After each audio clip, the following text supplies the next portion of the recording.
Hello guys, welcome back to another video. In today's video I will be showing you with the 2022 BMW i4 M50. This is the fastest i4 you could buy, and this is an electric car from BMW. There is two trims to choose from. There is basically the M50, which is this one. It's the fastest i4 you could get, and there is the xdrive 40, which is an electric car just like this one, but it's not as fast, and it's a rear-wheel drive. This one is the M50 and it's all-wheel drive, but let me go ahead and show you all the features this one has. Under the hood there is two electric motors, and those two electric motors produce 536 horsepower and 586 pound-feet of torque, and the range on this BMW i4 is 270 miles, and to charge this i4 it will take 10 hours on a 240 volt outlet. Here is a MSRP sticker of this 2022 BMW i4 M50. If you guys are interested in the standard features it has, just go ahead and pause the video. And the price with destination is $69,395.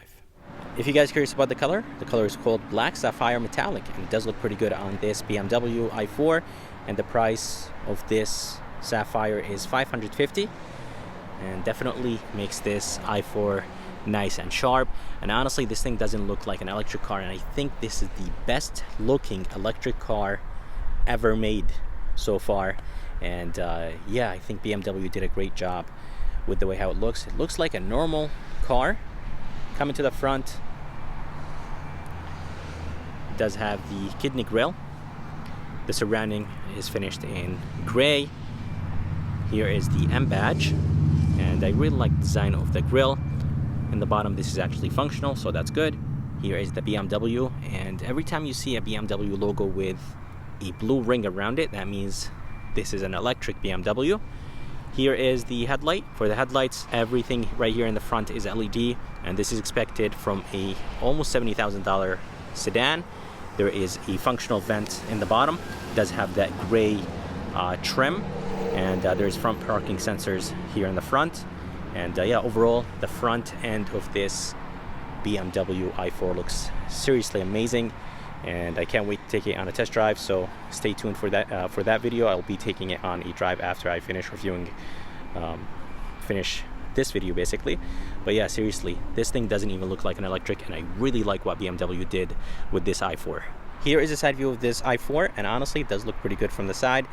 And this is the 4 Series Grand Coupe, and yeah, overall this thing just looks amazing from the side. And as I said, this thing doesn't look like an electric car, and I think BMW did a great job with the design and not making it look like an electric car. For the rims, they have a nice look to them, and the size is 245/40/19, and they are the M bi-color rims. And on the mirror there is a blind spot monitoring system, turn signal indicators, and the mirror housing is finished in that gray slash silver color, and those mirrors have the M style look to them. The window trims are finished in gloss black, and on the roof there is a standard size sunroof. But let's go ahead and move to the back, and I'll show you the back view of this i4. Here is the back of this i4, and honestly the back looks amazing. BMW seriously did a great job with this car, and just looks like a normal car. It doesn't even look electric, and that's what I like about this i4. For the taillights, everything right here in the back is LED, which is expected from BMW. Taillights have a nice look to them. Here is the i4 badge, and the M50 is all the way to the right. Here is the BMW logo. Here is the camera. I love what BMW did with the backup camera right here, and there is rear parking sensors in the back. Reflectors have a nice look to them, and I really like the bottom of the bumper. It does have a really nice aggressive look to it, and yeah, overall they did a great job with this i4. Here's a key of this BMW i4, and the key looks pretty good, just like any normal BMW, which I like. It does have some brushed aluminum, flat black in the back, and 4 buttons in the front: unlock, lock, trunk release, and a panic button. There's 3 ways to open the trunk, and inside there is a ton of space since it's a Grand Coupe. And yeah, the trunk or the tailgate opens nice and quick. There is 2 buttons right here. This button right here will close the trunk, the other one will close the trunk and lock the car. There's this privacy cover right here, and as I said, there is just a ton of space in the back of this i4. There is a storage place on the left, LED light, and another one on the right with an LED light, some tie downs around the trunk of this i4, and in the bottom there is a nice deep storage place, and there is this cover right here, and yeah, very impressed with the amount of trunk space in this i4. Here is a door handle, and the door handle is pretty cool. Basically it lifts up when you open the door, and those three lines right here, those are the sensors to lock the car. And yeah, pretty cool looking door handle. Here is the front door panel. The front door panel looks okay. This top portion right here is nice and soft. I like the brushed aluminum door locks. The door handle feels nice and solid. Memory seats, I really like the way how this speaker looks like. And some stitching right here. This is soft. The armrest is soft, and this is plastic, which is fine. Yeah, this feels plastic and that synthetic rubber material, so it's a combination of both. And good amount of storage place, trunk release button. Here is a speaker, and all the window switches, mirror controls, everything looks okay. Everything is automatic up and down. Memory seats, and inside the seats are nice and comfortable, and a ton of stitching on those seats. There is thigh support, so you could basically extend this to the front. Seat controls, powered, lumbar support, and I think the lumbar support is part of the premium package, if I'm not mistaken. But let's go ahead and move inside this i4, and I'll show you how it looks like from the inside.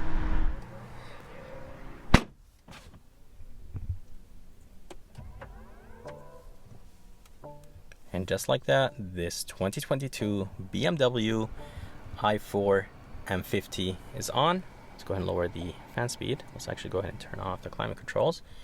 And it does have the iDrive 8, and honestly the iDrive 8 is very nice and smooth, and overall the system is beautiful. Here is a steering wheel. It does have a nice design to it. BMW is well known for their thick steering wheels. The M badge is in the bottom. It does have heated steering wheel, and this is part of the premium package. The premium package adds 4 things: heated steering wheel, front heated seats, lumbar support, and it does add the beautiful ambient lighting. And yeah, overall the steering wheel design looks good. There is of course the red and blue stitching. Right here on the left there is a few buttons for the cruise controls, and on the right is the voice command, phone controls, and volume controls. And I really like the brushed aluminum. And behind the steering wheel on the right is the wiper controls, and on the left is the turn signal controls and the high and low beam. And here is the screen. It does look pretty good. And by the way, this screen is a 12.3 inch screen. The right one is 14.9, and yeah, I really like the design of those two screens. Air vents look good. A little bit of ambient lighting right here. Headlight controls, brightness control, and I think to change the, to toggle through, let's see. So this button right here, the BC, is for the miles and stuff like that. But to change this screen, let me see if I could actually, so this button right here, this will actually bring up this menu, and you could change the way how, basically the layout of the gauges, and you could go up and down. The center will change. You could have music, you could have navigation, you could have basically the safety features in the middle. So pretty cool. You could customize it. And here is a screen, and climate controls. I'm not a big fan of them because there is this one button that will turn on all the climate controls. If you turn off this and you click on the fan speed, nothing will happen. So I really wish that by clicking just the plus or minus, the fan will turn on, but you have to click on this button. Anyways, very nice system, built-in navigation of course, which is good. And let's go ahead and turn off the climate controls. Click on the climate button. Let's turn off the auto function and put it on number 2.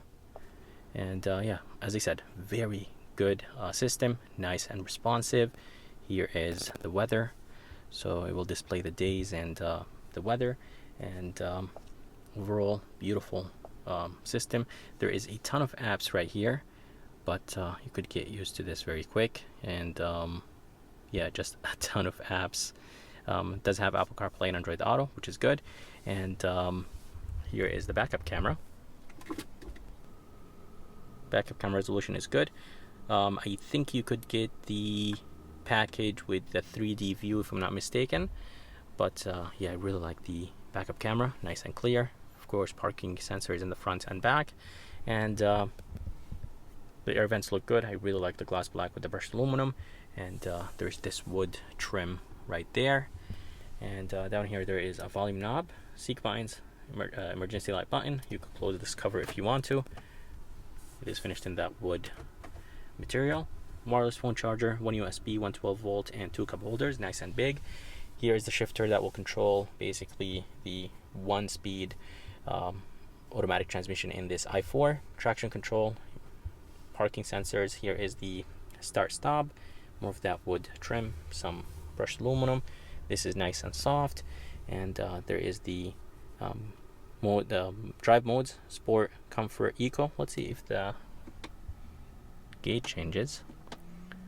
So the gauge does change, which is nice. And eco, brake hold, electronic brake. And this right here will control the xdrive 8, so you could go left and right, up and down, so that's good. Back button option. And the armrest is nice and soft. Good amount of storage space with one USB-C inside and a light. And let's see the glove box. Glove box is okay size. This is nice and soft, and does have heads-up display. And I'm not exactly sure how much was the heads-up display. It is part of an option. I think it was a $500 option. Let me double check. The heads-up display is a $1,000 option. It's called the curved heads-up display. It does display a good amount of things. Rear view mirror, it's not frameless. Bezels are very thin, which is good. And some LED lights, which is expected. You could turn on just the basically reading light. And does have a standard size sunroof. Actually, it's a little bit on the bigger size. And here is the SOS. Let's go ahead and open the sunroof. Opens nice and quick. Let's see if we could open it more. So that's the max it goes. And visor very thin, hard. Inside there is a tiny mirror with a nice bright LED light. Here is the back door panel. The back door panel has the same design as the front, more of that brushed aluminum. Door handle feels nice and solid. This is nice and soft, more of that stitching. The armrest is nice and soft. This is plastic. Good amount of storage place for the back door. And inside there is good amount of leg room, and the headroom is good. Armrest in the back. It is nice and soft. It's actually extremely soft, so good job BMW. Two cup holders in the back, and there is 2 air vents, climate controls in the back, 2 USB-Cs, and that's how the front of this BMW i4 looks like. I hope you guys enjoyed this review of this 2022 BMW i4 M50. Honestly, you could mistake this with an M3 or an M4, but big thanks to BMW of North Haven for providing me this BMW M50. I will be taking it on a test drive, so stay tuned for this video. Anyways guys, if you enjoyed this video, please like and subscribe, and as always, I'll see you next time.